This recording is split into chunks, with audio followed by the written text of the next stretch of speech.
안녕하십니까 동역자 여러분. 오늘은 이제 다양한 기독교 안에 있는 정치 제도에 대해서 더 자세히 보도록 하겠습니다. 우리가 저번 시간에 이것만 하다가 우리 끝났잖아요. 예. 여러 가지 정치 제도가 있다. 교황 정치, 감독 정치, 자유 정치, 조합 정치, 장로의 정치가 있다. 교황 정치, 감독 정치는 아무래도 위에 있는 분들에게 힘이 강하게 있는 거고, 자유 정치와 조합 정치는 평신도에게 힘이 있는 거고, 장로의 정치는 두 가지를 보완한 당에 의해서, 장로들에 의해서 교회가 운영되는 정치가 바로 장로회 정치다 라고 말씀을 드렸습니다. 그래서 오늘은 이제 이것을 좀 더 자세하게 하나씩 보고 마칠게요. 자, 정치 제도 중에 교황 정치가 있습니다. 이거 어디서 하느냐? 로마 카톨릭, 그 다음에 동방교회.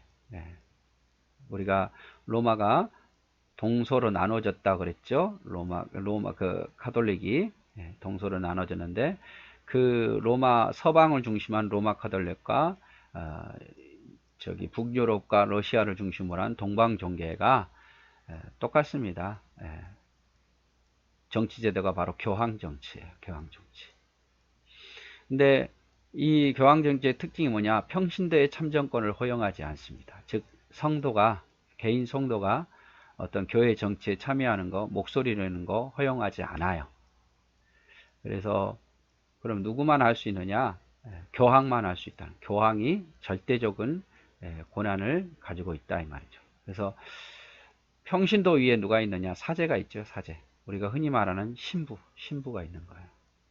한 교회를 담당하는 신부가 한 명일 수도 있고, 크면은 2명, 3명일 수도 있고, 수녀도 있고. 사제, 신부를 사제라고 보고 있고, 그 위에 주교가 있어요. 주교.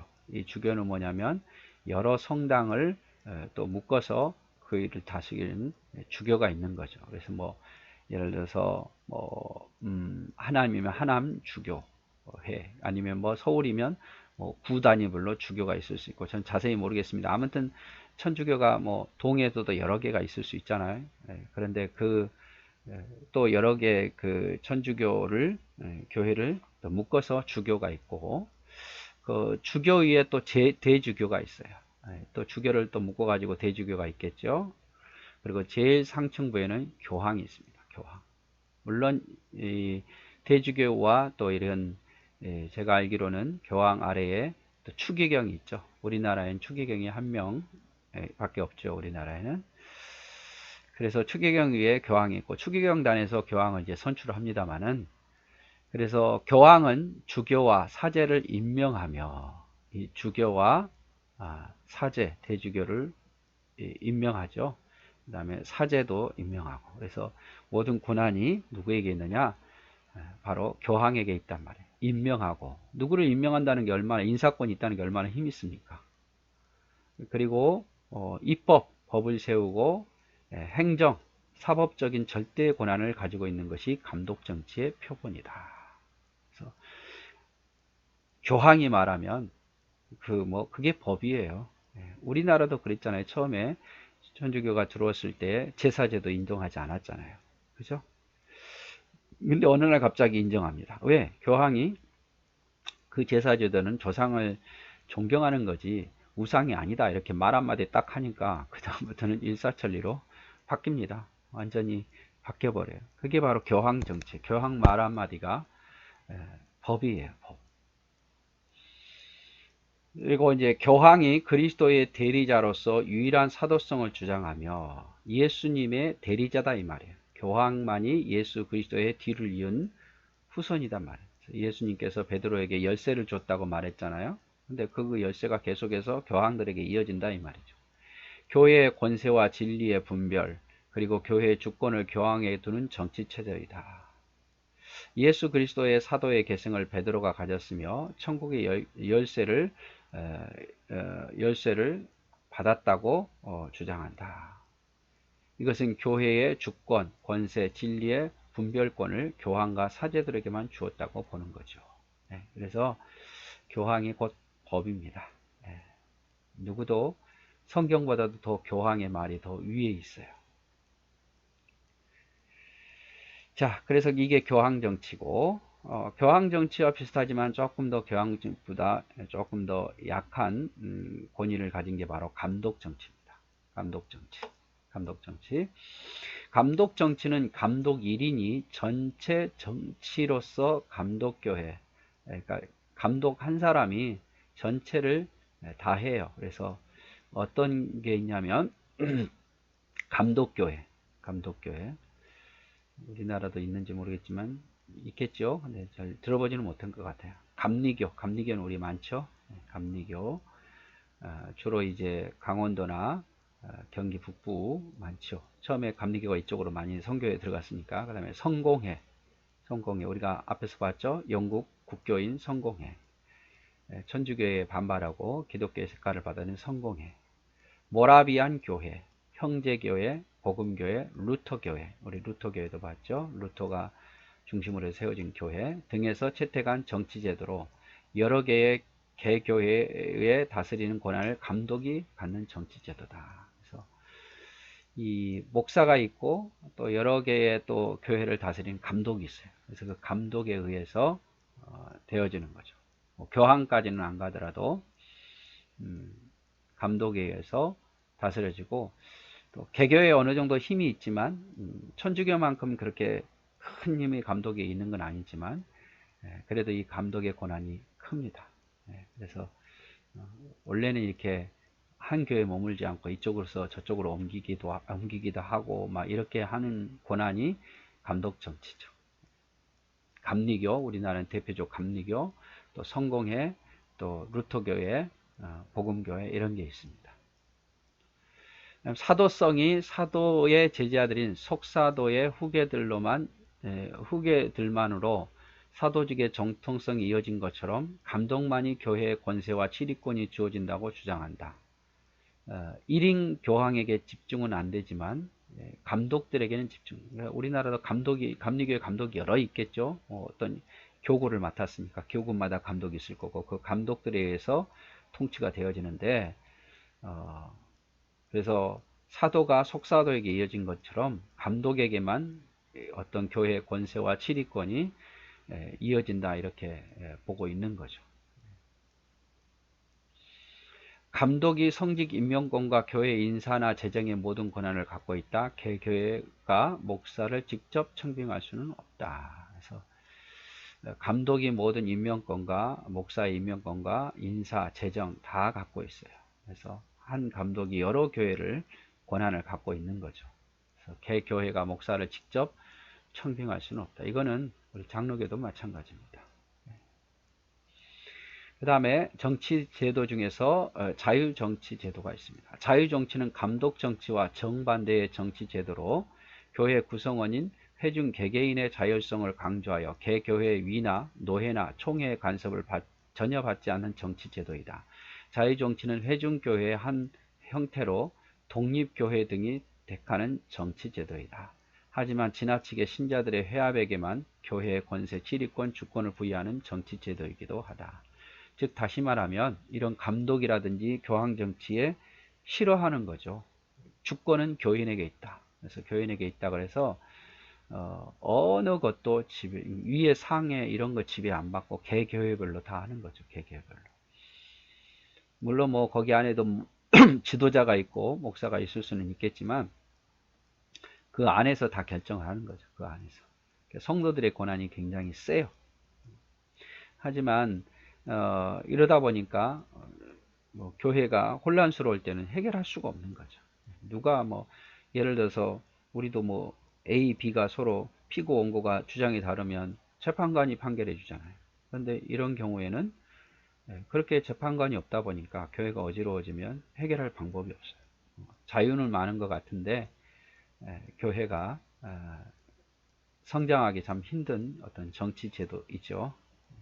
제 생각입니다만은 여기 흰 부분은 제 생각도 들어가니까요. 그 다음에 정치대조 중에 조합정치입니다. 조합정치는 회중교회의 한 형태이며 회중교회하고 비슷해요. 앞에서 회중교회하고 자유정치하고 비슷하고 영국 성공의 감독정치에 대한 반발로 일어난 정치제도로 침례교 여러분, 침례교, 조합교회, 그리스도의 제자교회 등에서 채택한 정치제도이고, 자유정치와 다른 것은 각 지교회의 대표자로서 조직된 연합회를 두고, 하지만 이 연합회가 개교회를 치리하는 권한은 없고 다만 조언하는 정도이다. 자, 이 침례교 여러분, 침례교, 그리스도의 제자교회, 이 정도는 아마 들어보셨을 거예요. 그런데 이 조합정치, 성도들에게 많아요. 이게 자유정치처럼 성도들에게 많은데, 그리고 개교회 목사가 이렇게 좀 힘이 있죠, 더. 왜냐하면 개교회는 개교회가 알아서 하는 거니까. 근데 이제 그러다 보니까 단점이 있잖아요. 문제가 생겼을 때는 한 교회가 다 해결해야 되니까, 그게 어려우니까 연합회를 둔 거예요. 교회가 교회별로 묶어서 지역마다 연합회를 두고, 뭐 충청 지역 연합회, 뭐 이렇게 어느 지역 연합회 이렇게 하고, 그 위에 또 이제 총회도 두기도 합니다만은, 그렇게 하지만 그 연합회가 개교회를 이래라 저래라 할 수는 없다 이 말이죠. 그래서 좀 자유정치에 대한 어떤 것에 대해서 좀 보완은 되지만, 그렇다고 해서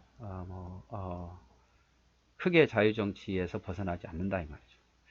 그 다음에 이제 장로의 정치가 있습니다. 장로의 정치는 노예 성직권을 보유하는 목사와 교인의 주권을 대표로 하는 장로로 시리회, 당회가 구성된 민주정치 형태이며, 상회로 노예와 대회와 총회가 있다. 즉 장로계 정치는 노예 성직권을 대표한 노예에서 파송하는 목사 장로가 있고, 교회에서 대표를 뽑는 치리 장로가 있어요. 그래서 이것을 통해서 당회가 구성되고, 당회를 통해서 정치를 한다 이 말이죠. 그래서 그 위로 당회 위에 노예도 있고 대회도 있고 총회도 있어요. 그래서 당회에서 해결을 못한 문제는 노예에 하고, 노예에서 해결하지 못한 대회에서 해결하지 못하면 총회로 연결이 되죠. 장로의 정치는 교황 정치와 감독 정치처럼 치리권이 교황 혹은 감독에게 집중되어 있어 독재와 독단에 빠지기 쉽고, 자유정치와 조합정치처럼 치리권이 회중에게 있어 무질서를 초래할 위험이 적다. 물론 뭐 교황 정치나 자유정치나 조합정치는 또 이거에 대해서 반발은 하겠지만, 저는 장로계 입장이니까 제가 장로계를 선택했고, 그러니까 장로계 입장에서는 저는 또 장로계의 편을 또 들 수밖에 없는 거잖아요. 오라서 제가 여기 왔으니까. 그렇다고 해서 뭐 다른 데를 뭐 이단이다 구원이 없다 이렇게 말한 건 아닙니다. 오해하지 마십시오. 또 장로의 정치는 주권이 교인에게 있는 민주 정치이며, 오타가 많네요. 동시에 치리권이 있는 당회가 지교회를 주관하도록 하되 삼신제의 치리회가 있는 정치제도이다. 교인의 주권이 교인에게 있는, 왜 당회에서 한다는데 무슨 교인의 주권이 민주에 있습니까? 왜냐하면 그 당의 장로를 누가 뽑습니까? 네, 교인들이 투표하잖아요. 3분의 2 이상을 얻어야 되고, 교인이 투표하니까.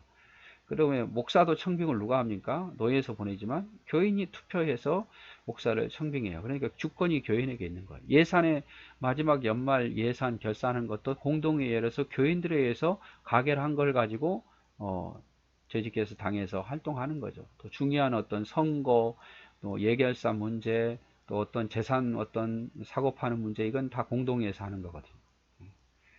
그래서 교인에게 있는 민주정치이지만 동시에 당회가 모든 것을 치리할 수 있는, 교인이 누구를 치리할 수 있는 게 아니라 당회가, 교인들의 대표들이 치리할 수 있는 거예요. 모든 권한이 거기에 있고, 그리고 당회를 뽑았으면 당회의 지도를 교인들은 또 받아야 되고, 그리고 또 노회, 대회, 총회와 같은 삼신제의 치리회가 있는 정치제도다 이 말이죠.